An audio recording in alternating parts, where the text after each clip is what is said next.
1961.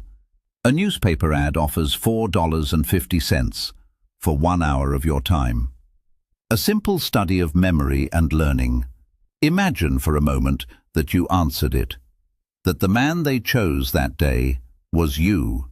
You are seated at a machine, a long row of switches, each one a little higher than the last, 15 volts, 30, climbing, and a calm man in a grey lab coat explains the rules.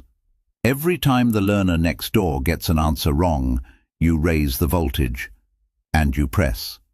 At first the man next door just grunts, then he complains, then he shouts that his heart is bothering him, then he screams, then he begs to be let out, and then, most terrible of all, he goes completely silent. And in the single most famous result in all of psychology, 65% of them kept going, past the screams, past the silence, all the way to a switch marked 450 volts, marked simply danger, and every single one of them went at least 2/3 of the way. Stanley Milgram, a young professor at Yale, told the world what it appeared to mean, that ordinary people, you, your neighbor, your gentlest uncle, will torture a stranger, perhaps to death, because a man in a coat asked them to. The timing made it land like a bomb. He ran it as the world sat watching the trial of a Nazi bureaucrat, and asked in horror how millions of ordinary clerks and neighbors had helped run the machinery of the Holocaust. And here, it seemed, was the answer. People are sheep. Obedience is a monster, sleeping inside us all. But that is not what happened in that room. Not really. And the truth is stranger, and far more frightening, than the tidy myth we chose to keep. Because the people who obeyed did not turn cold. They did not switch themselves off. They sweated. They shook. They stammered. They laughed the awful, helpless laugh of a person in agony. They turned to the man in the coat, and they begged. Someone should go and check on him. I can't do this. They argued. They protested. Some of them wept as their own hand crept back toward the switch. And then, still pleading, still shaking, they pressed it anyway. So hear this clearly, because the whole meaning turns on it. The horror is not that they felt nothing. The horror is that they felt everything, and continued anyway. Obedience is not the switching off of a conscience. It is a conscience screaming and quietly overruled by a role, because at some point, almost every one of them asked the very same question. Who is responsible if something happens to that man? And the man in the coat gave the same flat reply every time. I am responsible. Please continue. And that, not cruelty, is the switch that truly flips. The instant someone else agrees to carry the responsibility, you stop feeling like the author of your own hands. You become an instrument, a tool inside someone else's plan. The pain is real, but it is somehow no longer yours. Milgram gave it a name, the agentic shift, the self quietly sliding from author down to instrument. It is only one theory of the how, but you have felt that shift, in an office, in a uniform, in a crowd that moved as one, and it was helped by a quiet trick of design. The voltage never leapt.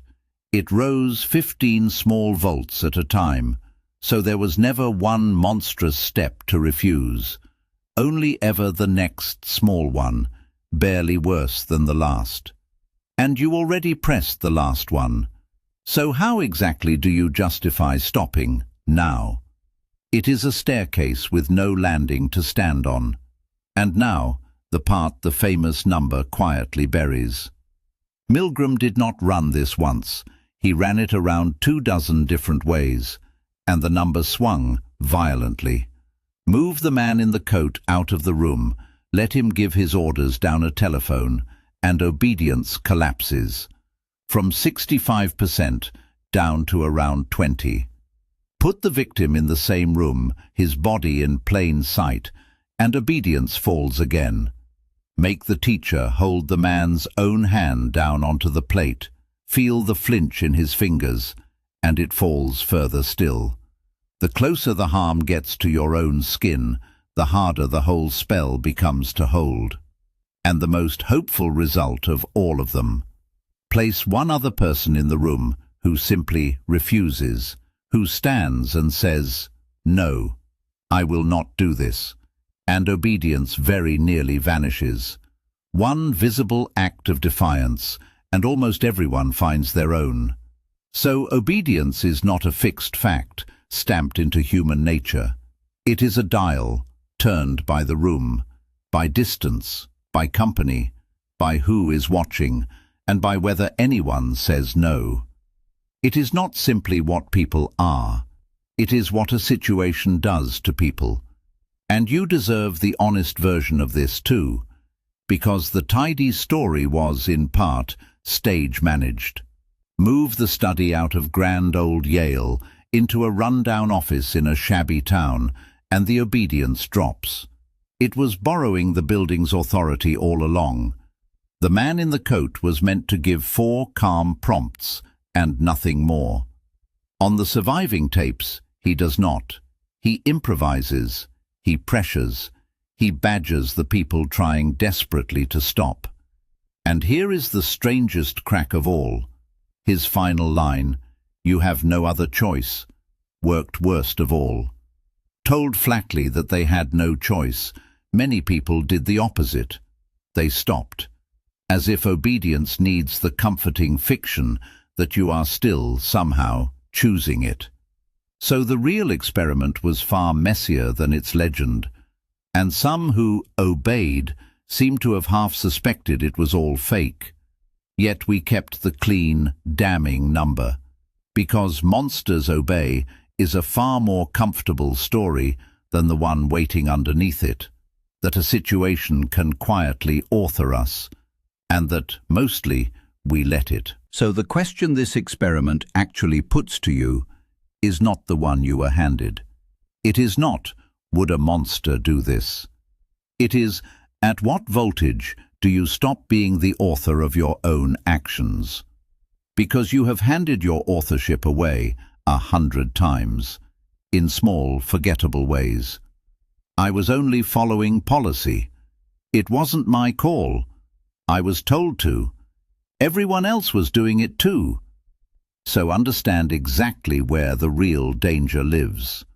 The most dangerous words in any language are not, "I hate you." They are, "I was only doing what I was told."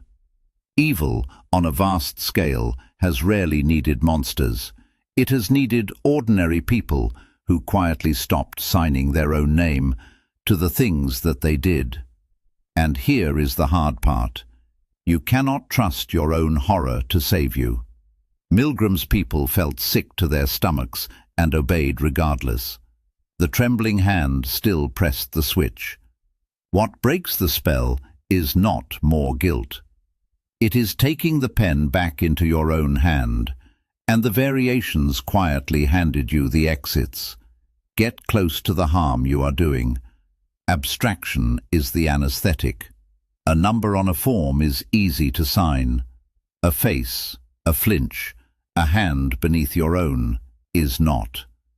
Be the one person in the room who says no, out loud, because the first refusal is never only your own. It hands everyone else the permission to find theirs, and never, never let another person hold your pen. The responsibility they so kindly promise to take is always a fiction. It never once leaves your hands. And this is not a story about one afternoon in 1961. It is happening around you right now. The clerk who shrugs, "Those are the rules." The guard who says, "I only work here." The hand that signs the eviction, the denial, the cruel order, and still feels clean. because someone higher up will surely answer for it, but no one ever does. The answer was always your own signature. And be honest, taking the pen back will cost you. The room will push. The coat will lean in close.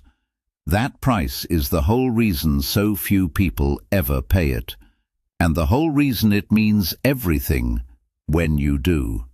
So the next time you hear yourself say, "I didn't have a choice. It wasn't my decision to make," stop. That sentence is the exact sound of the switch being pulled. The coat can command the hand, but the name signed underneath it is always and only your own. See what people hide, even from themselves.